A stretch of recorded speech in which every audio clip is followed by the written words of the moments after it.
Bill runs a group called McGrane Global Centers, and he's been doing it for 35 years.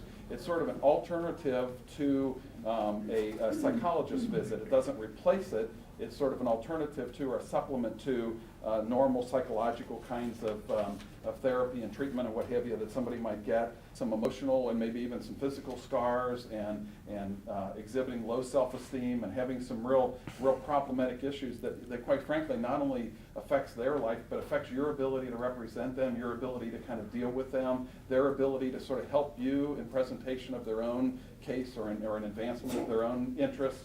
Because of those kinds of things. He's written a book that I'm sure I'll probably mention to you. His goal is to sort of help clients deal with their emotional wounds, and he does it through both one-on-one coaching as well as some group seminars.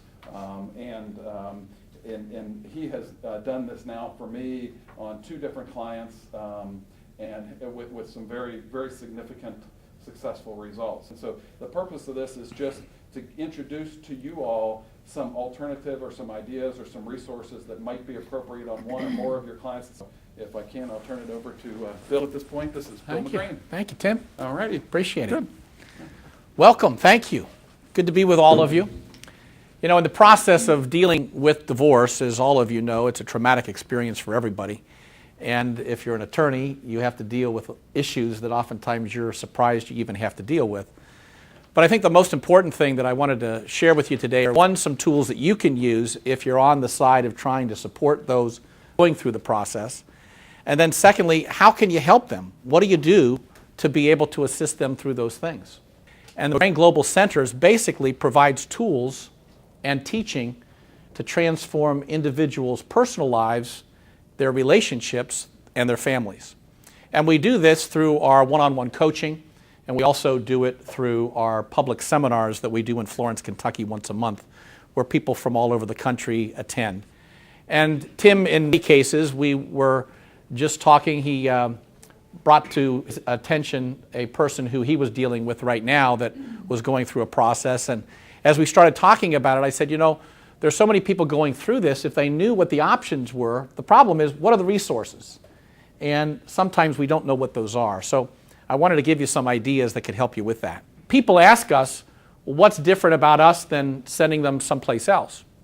I think our approach philosophically is oftentimes different. We take a more hands-on approach with people. Obviously, it's confidential so that the people can feel safe. But here's our philosophy, and that's what the tree is about. That when a person's self-esteem is intact, when they feel safe, they feel loved and accepted, all things grow. All new possibilities emerge. And no matter how broken a person feels at the moment, when they have the self-esteem, which we define as the self-respect they feel for themselves, which is obviously devastated at this time, they feel like a nobody. How do you return them to feeling like a somebody? Well, the first way that you do that is they've got to have some one-on-one individualized attention. We don't typically work in 50-minute formats. We work with what works. In that particular case with the son who was not open to seeing anybody, we spent 3 hours with him. We built rapport with him to a level that we couldn't get him to stop talking. In fact, the mother said, "What did you do to my son? He talked all the way home." Another thing that you want to do is to realize that when people are in pain, they obviously do painful things. And they hurt wounded people even more so.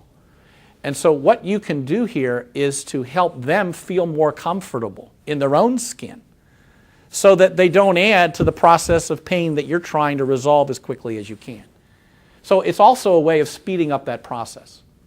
Another thing I think is different is that our public seminars that anyone can attend happen monthly right here in Florence, Kentucky. And the reason we do that is it speeds up the process for someone to integrate the learning that they need in their own lives. Instead of me talking about it, I thought it would be more practical to invite somebody here who has actually been through this process. In fact, as Tim and I talked with Margie Neltner. Margie, if you want to come up here, but would you help me welcome Margie Neltner? So we've done some one-on-one coaching together. Yeah. And you also went through the Move Into Your Greatness course. We have a 2-day course called Making It Happen. The 5-day course for someone going through a divorce process, we recommend that more because you have more time with the people. That's 5 days. and you went through that process, what would you want them to know to get a sense of what that's about and what that's done for you? Well, I guess I realized, and I did not realize how low my self-esteem was. And I guess the biggest realization for me, which came with lots of tears, was that I didn't love myself to the crux of my soul. I had no idea how low my self-esteem was. It's still emotional for me to even say that now. But I was pretty low. And I had given up all my power in a relationship because that was my only choice, was to give it up in order to try and make the relationship work. You said there for your children and to move on and not carry all the baggage from your past. And that's what really got me, that Tim said. He said, well, do you want to live the rest of your life being somebody that you're not, carrying around someone else's baggage, or do you want to be the best that you can be? So this moving into the greatness just made so much sense to me. And I'm moving into my greatness. It was well worth every penny of the experience. Thank you. Can we give her a round of applause? Thank you, Margie. The other piece, I think, in the collaborative process is that oftentimes egos get involved and judgment gets involved and you get triggered by things. And I think the most important gift somebody can get is how to be less triggered by what goes on. If you are interested, I have written a new book called Just Ask. Success can be as simple as asking the right questions. I wrote that book for two purposes. One, for people who have to communicate better, which who doesn't need to do that? But secondly, most people make statements instead of asking questions. And very simply, if you ask better questions, you're going to get better results. And so that's what that's all about. How do you support and build the self-esteem of a person? And that can be done very simply by a look. I call it the 4 S's: soft eyes, soft words, soft touch, soft heart. We don't need more harshness in the world. We need connection. I'd like to leave you with this one idea. As you look back on your life, what's the legacy that you want to leave behind? And when you realize what that legacy is, you realize that you as a person can make a difference.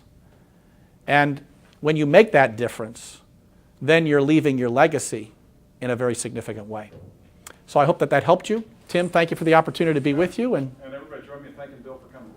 thank you.